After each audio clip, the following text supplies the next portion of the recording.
So basically, can they get confused as to what you offer? Absolutely. Sometimes, this is what's really funny, and we've had a couple students call us and say, what do I do? And it's so organized, it's so clean, that the person thinks you're going to charge them up front just to be a part of it. And they think it's some sort of multi-level marketing organization because it's so sharp, right? But think about for a second, multi-level marketing companies sell billions of dollars a year. Why?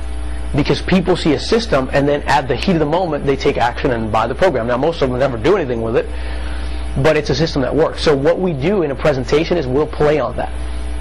We will create value out of that very statement. So I might talk to an investor when I'm doing a presentation and say, now, before I get started, guys, and you might even hear this tonight, before we get started, I want to make a very important point that I want to make to you. We are investors. This is not some multi-level marketing organization. Why am I telling you this? Because by the time I'm done with this presentation, and I've done this many times, somebody will come in and say, well, how much are you charging for it? Why? Because this is so valuable. We don't care about charging you a fee up front. We want to do business with you, and that's why we're showing you that we have a real system that works. So use it to build that credibility as well.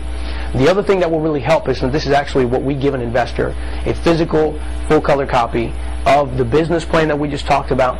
It explains the system in detail. It shows them some examples of some of the historic projects that we've worked on, some of the price points. And it really shows them the team, so they can look at all of the credibility that we've established over the years. And this even gives them a graph of kind of how we would structure a commercial deal. So you guys can take one of these and review them. But it's a great example of what the finished product will be when you create an actual credibility kit that an investor can connect with. Does that make sense so far?